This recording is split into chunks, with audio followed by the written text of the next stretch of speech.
Welcome to Real Smart's Real Estate Training BC.ca.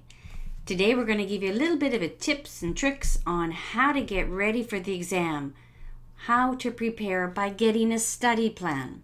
So what's in your study plan? Well, you have to ask yourself honestly, how many days do you really have to study prior to the exam? How many hours per day do you really have to study for the exam? So you need to go through those days and block out certain days that you know you don't have to study.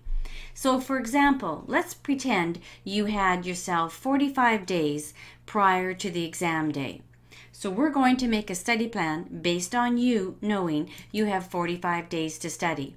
And let's just say you had 4 hours a day to study. Hopefully you'll have more, but let's just look at 4 hours a day. So what you want to do is break the day up. 75% of your day should be law, and 25% of your day should be math. Now this is just an average.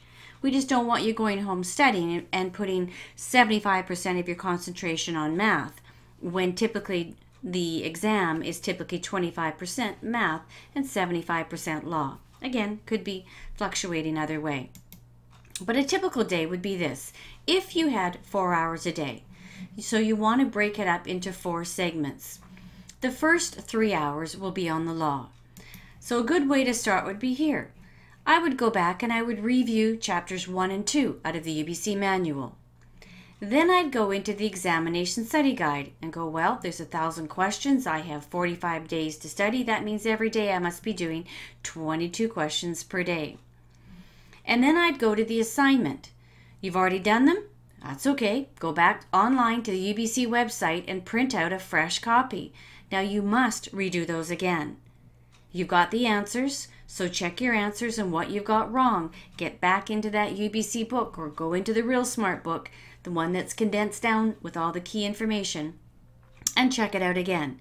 So now you have done chapters 1 and 2, you've done all the questions out of the ESG that pertain to chapters 1 and 2, and you've redone your assignments. That's pretty good. Now let's go over and spend an hour on math. Before you even start, every day write out the Real Smart formulas, right? Those are the formulas that you've been privy to. Get used to that, because when you get to the exam and you press start, you absolutely want to write out those formulas. Then go back through all the Real Smart quizzes that you were given. Redo them all.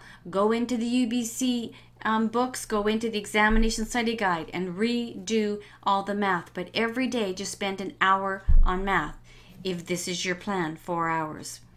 Remember, you can write the exam at UBC. Sometimes you can go out to Langley. They'll have lectures at UBC or Trinity Western as well. All right, but you must create your very own personal study plan. One of the things we see, being in business for 10 years now, is people just go home and study the wrong things and the wrong way. And then they get very close to the exam and they realize they're only partway through the ESG. All right, so make a plan and you will succeed. There you go, a little bit of tips and tricks from Real Smart Real Estate Training.ca. Thank you.